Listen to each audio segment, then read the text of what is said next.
वाह क्या सीन है, वाह क्या सीन है।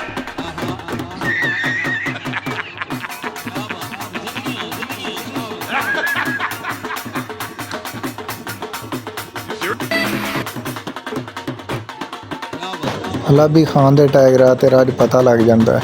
ਤੂੰ ਐਸੇ ਪਹਿਲਵਾਨ ਨੂੰ ਹਰਾਣਾ में तो फिर तेरी शादी होनी है।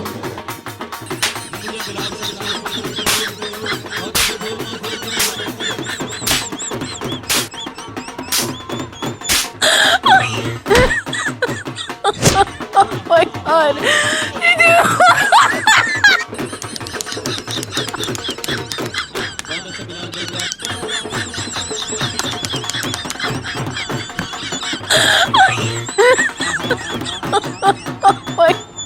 जे शादी करवानी है तो खान का टाइगरा उठ के लड़ है। अगर तू अज हार गया तो फिर तेरी शादी नहीं हो सकती। शाबाश हिम्मत कर, पहलवान को हराना में तो फिर ही काम तेरा बनना में। शाबाश हिम्मत कर, तेरे वास्ते होर कोई चांस नहीं। अज ना हराना में तो तां ही तेरा रिश्ता पक्का होना में, नहीं तो शादी नहीं होगी।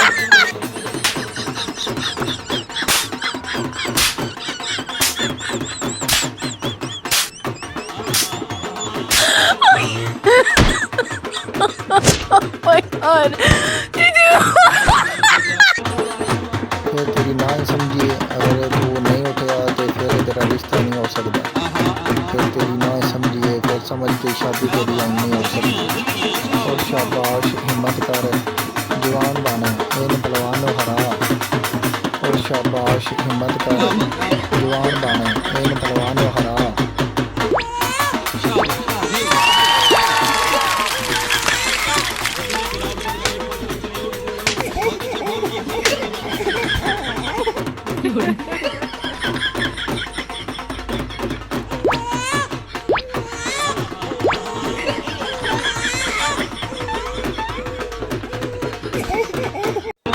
खान का चीता अज बड़ा खुश है।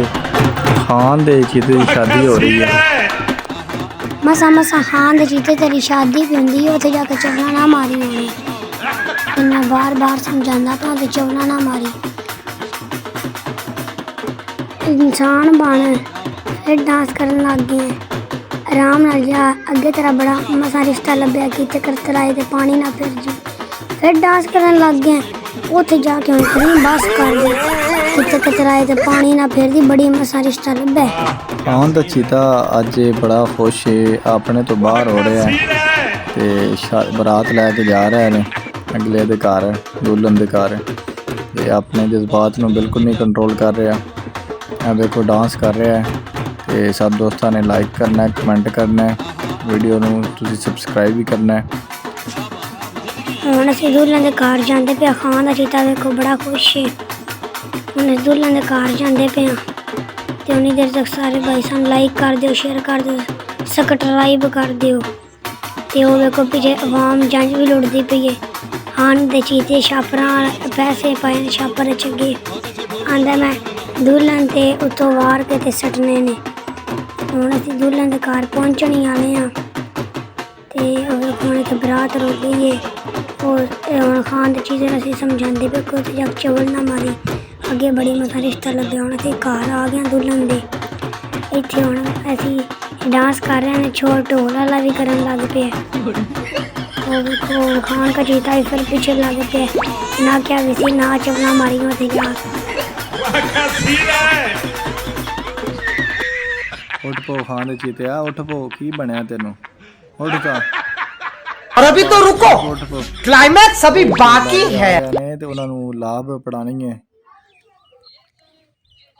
लख लाना जे मैनू अजे पूरी दुल्हन दे वेख लैंदे हो।